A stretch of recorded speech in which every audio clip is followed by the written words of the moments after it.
Hi friends, இன்றைக்கி நம்ம ரொம்ப சூப்பரான மணக்க நம்ம கொண்டக்கடலையும் பிடி கருணக்கிழங்கும் வச்சு புளிக்குழம்பு தாங்க வைக்க போகிறோம்.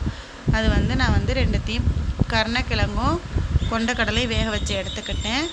எங்கள் வீட்டில் புளிப்பு கொஞ்சம் அதிகமாக சாப்பிட்றனால புளி அதிகமாக எடுத்துருக்குங்க. உங்களுக்கு எவ்வளோ தேவையோ அந்த அளவுக்கு புளி எடுத்துக்கோங்க.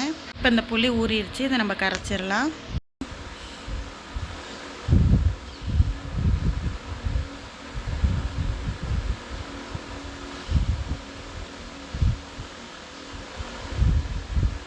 புளியும் கரைச்சி எடுத்தாச்சு. நம்ம இப்போ மசாலா சேர்த்துடலாம். நான் வீட்டு மசாலா தாங்க சேர்த்துருக்கேன். நீங்கள் புளிக்குழம்பு மசாலா தூள் இருந்தால் அது சேர்த்துக்குங்க. நான் 3 ஸ்பூன் புளிக்குழம்பு மசாலா தூள் சேர்க்குறேன். காஷ்மீர் மிளகாத்தூள் 1/2 ஸ்பூன்.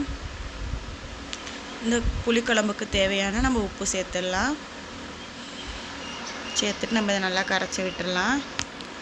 மசாலாலாம் கரைச்சாச்சு. நம்ம இப்போ வெங்காய தக்காளிலாம் தாளிச்சிடலாம். அதுக்கு புளிக்குழம்புக்கு கொஞ்சம் அதிகமாகவே நம்ம எண்ணெய் ஊற்றினா டேஸ்ட்டாக இருக்கும்.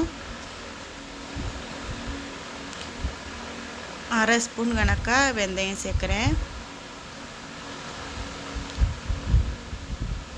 1 ஸ்பூன் கடுகு, சின்ன வெங்காயம் ஒரு 15 வெங்காயம் மாதிரி இருக்குது, அதை சேர்த்துடலாம். சின்ன வெங்காயம் போட்டு புளிக்குழம்பு வச்சா ரொம்பவே டேஸ்ட்டாக இருக்குங்க.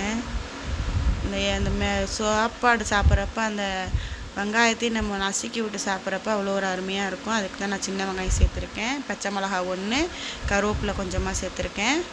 இதில் ஒரு 3 தக்காளி.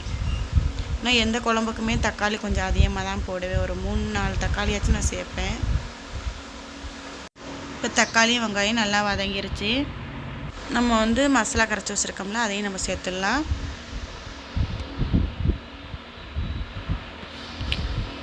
இதுக்கு நான் கத்திரிக்காய் ஒரு 5 கத்திரிக்காய் வெட்டி வச்சுருக்கேன். கத்திரிக்காய் போட்டு நம்ம இந்த மாதிரி கருணக்கிழங்கு கொண்டக்கடலைலாம் போட்டு நம்ம வச்சோம்னா சூப்பராக இருக்கும்.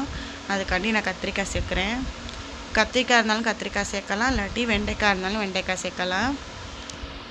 இந்த குழம்பு நல்லா பச்சை வாடை போகிற அளவுக்கு நல்லா கொதித்ததும் நம்ம கொண்டக்கடலை சேர்த்துடலாம். இப்போ நம்ம கருணக்கிழங்கு சேர்த்துடலாம். கருணக்கிழங்கு சேர்த்துட்டு இது ஒரு 20 நிமிஷம் குழம்பு கொதி வரட்டும்.